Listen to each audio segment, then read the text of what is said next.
चुनाव की तारीखों के ऐलान के बाद भी एनडीए में सीटों के बंटवारों का मुद्दा अभी भी सुलझा नहीं है। सूत्रों की माने तो भारतीय जनता पार्टी और जनता दल यूनाइटेड में इस बात को लेकर नुरा कुश्ती चल रही है कि कौन पार्टी ज्यादा से ज्यादा सीटें अपने पाले में कर सके। दूसरी तरफ लोक जनशक्ति पार्टी के नेता चिराग पासवान की 143 सीट पर अकेले चुनाव लड़ने की राजनीति ने भी एनडीए के लिए मुश्किल बढ़ा कर रखी हुई है। सूत्रों की माने तो भारतीय जनता पार्टी और जनता दल यूनाइटेड के बीच सीट बंटवारे को लेकर 50-50 के फॉर्मूले पर सहमति लगभग बन चुकी है। 2019 में लोकसभा चुनाव के फॉर्मूले को अपनाते हुए 2020 विधानसभा चुनाव में भी भारतीय जनता पार्टी और जनता दल यूनाइटेड के बीच सीटों का बंटवारा बराबरी का हो सकता है।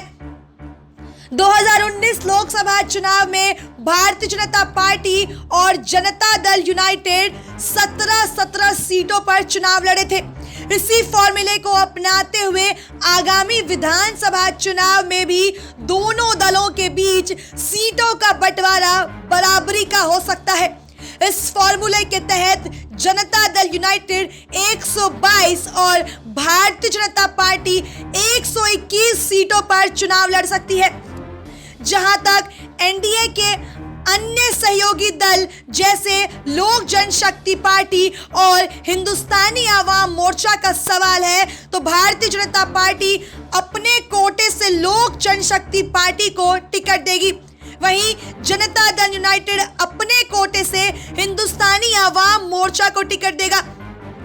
सूत्रों के मुताबिक नीतीश कुमार अपने कोटे से जीतन राम मांझी को पार्टी में 6 से 8 सीट दे सकते हैं। अगर नीतीश कुमार मांझी की पार्टी को इससे ज्यादा सीट देते हैं तो इसका मतलब होगा कि नीतीश कुमार अपनी पार्टी के कुछ उम्मीदवारों को हिंदुस्तानी आवाम मोर्चा के टिकट पर चुनाव लड़ा सकते हैं। सीट बंटवारे पर जनता दल यूनाइटेड के प्रवक्ता राजीव रंजन ने कहा, नीतीश कुमार के नेतृत्व में एनडीए 2010 विधानसभा चुनाव लड़ा और 2019 लोकसभा चुनाव से भी बेहतर प्रदर्शन करेगा। बता दें, भारतीय जनता पार्टी चाहती है कि 2019 लोकसभा चुनाव में जिस तरीके से अपने 5 सांसदों का टिकट काटकर नीतीश कुमार के साथ 17 पर बराबरी का सीटों का बंटवारा किया, अब उसी फॉर्मूले के साथ नीतीश कुमार को मनाना चाहिए और विधानसभा में भी बराबरी के सीटों का बंटवारा होना चाहिए।